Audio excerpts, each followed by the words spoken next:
Okay, we're not gonna do this. We're not gonna get sad. Nothing's gonna change now. We'll all be friends forever. I know it.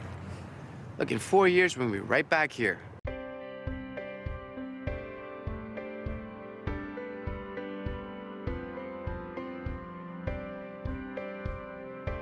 You know what the great thing about the show is?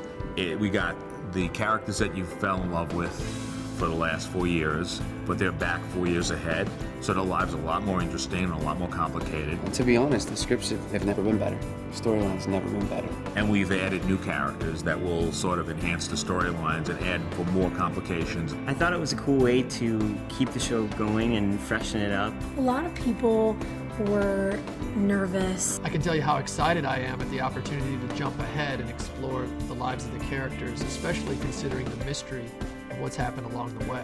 This is definitely something that nobody's ever done before, and I'm always willing to be part of, something new and something exciting.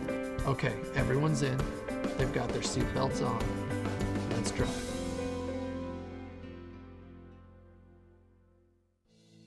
The idea to jump the show ahead really came from a place of, when you look at the history of shows like ours, they tend not to have their best seasons when the kids graduate high school and go off to college. So, I had this idea of just skipping that time of the kids' lives, and there were some executives at studio and network that were a little apprehensive.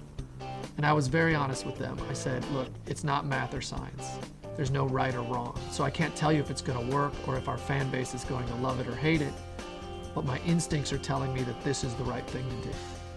We kind of made a pact with each other, which was we really didn't want to do the show unless we jumped 4 years ahead. And it wasn't like we were putting a gun to anybody's head, but we just felt like we can write a lot more stories and it could be a lot more interesting for our kids.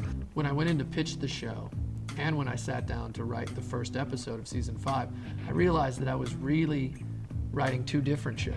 What we wanted to do was have a mystery, and the mystery was what happened over the last 4 years, which was revealed through the whole season. So it's not like you get to miss anything, but you get the best parts. It gave us a bit of a puzzle to figure out again, and we haven't really had that since first season. In the initial season of a show, you're figuring out your character and their life and their background, and you're putting together all the chapters of the book, and we got to do that all over again. So it was really reinvigorating for me.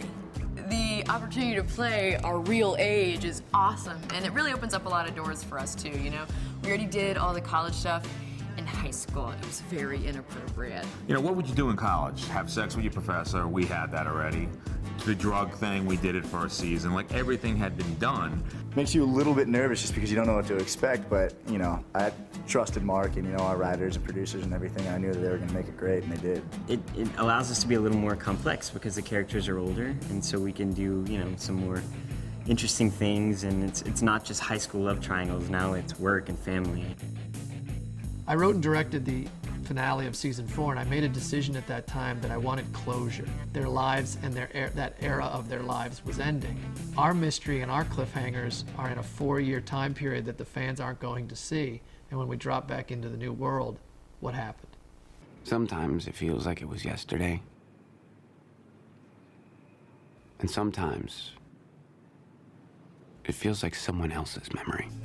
We're still answering questions, but the questions weren't about what happened in the season finale the year before.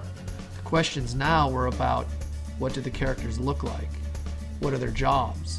What are their relationships? First episode of season 5 is one that I happened to direct, and we kind of looked at it like we were making a brand new pilot. It was a brand new television series. The advantage we had was the audience already knows who our players are. Last I knew, you were Peyton Sawyer, assistant to the assistant of the label president. Brooke Davis, young hot designer of Clothes Over Bros. I'm Malcolm McFadden, and I'm still unemployed. It's been exciting because we kind of feel like in season 5, you don't usually get a rebirth. We happened to get a rebirth, and we felt blessed that we were able to do that. So. Camera, action, lead! Antoine, Cullen, Fergie! Cut! I think everybody's in a lot different places. When we last left them, they were all seniors in high school graduating, and now they've all kind of taken different roads and different paths. Every character had a pursuit, and the great thing about jumping ahead 4 years is, did they make it? Did they adjust their dream to something else? Are they just starting to approach that dream now? So we drop into the first episode of season 5, and Brooke's in New York and Peyton's in LA. And I think one of the concerns of our fan base was if these characters are not together, how long is it going to take them to be together? Because that's the show, and that's always been the show. So I made a decision to get Peyton back to Tree Hill and get Brooke back to Tree Hill in the first episode. I think the first episode is very Peyton heavy, but I think it had to be because Peyton was the one character whose drama was in returning home. Peyton is, still the girl that's in love with music. She's still the girl that's in love with art. But I think in her years away from Tree Hill and her years away from her childhood friends, she's kind of created this shell and just kind of a robotic nature. She's going through the motions and she really wants to be successful. Why don't you go get us some lunch menus? Our Peyton character is probably floundering a little more, but really not floundering. I mean, they're floundering in the ways that you are when you're 22 years old when you haven't quite figured out what you're doing. I think that Peyton, out of high school, she had some growing to do for sure, but she was pursuing things that really mattered to her. Why'd you come? I wanted to discover and sign bands that could change someone's life, like the bands that changed mine. LA's a hard place to be, especially when you're from some place that's, Southern and it's a small town and everybody knows everybody and everybody has the same dad. So, LA is definitely different, and I think it was probably a pretty tough trip for her. Drop a button on that top and I'll let you set in on the morning new music session. During our first episode, Peyton reaches out, and it's kind of her breakdown moment of, I can't do it by myself anymore, and as much as I thought I was cool and I could go out here and make new friends, the people who know you when you're, 8, 9, 10, 12, and then in high school, those are your friends. Those are the people that watched you evolve. Hi, it's Peyton. Yeah, I'm sorry, I know it's late there. What happened to us? I chose to make it a mystery. Who is Peyton on the phone with? And I misdirected it so you think it's Lucas. And it turns out it's Brooke. 4 years ago, it all seemed so clear, didn't it? They were the closest friends, and now they're literally separated by the country. But by the end of the first episode, they make a choice, and that choice is to come together, and not only to come together, but to come together in Tree Hill, which is home. I missed you, Brooke Davis. I missed you, P. Sawyer. We had all this mystery of things that had happened that we hadn't seen. For instance, if Lucas isn't with Peyton, what happened? Peyton, I love you.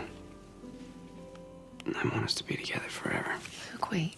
Okay. Lucas is really interesting because Lucas Scott had 2 pursuits when he was leaving high school. He actually had 3.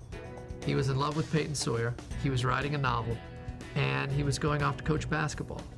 Luke has been coaching Nathan, and they went and they won a championship.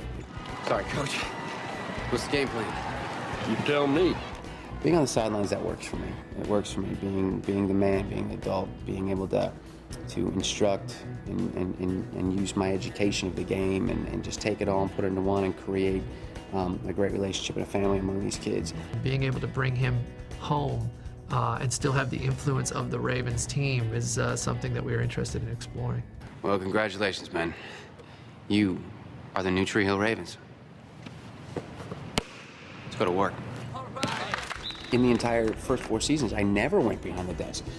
Not even like just messing around, go behind the desk. Never walked behind that desk. So when I walked around it and looked at the office from that view, it was very different.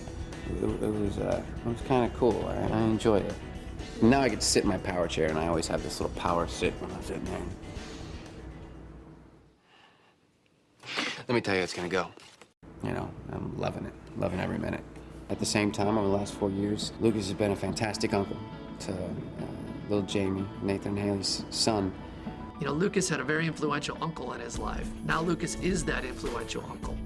Lucas is very much becoming Keith, and that's one of the reasons I wanted to have a little bit more scruff, a little bit more facial hair this year, because that's who Keith was. He's just kind of this rough, rugged, guy's guy. I love you. I gotta go home now, and anyway, you should be writing. That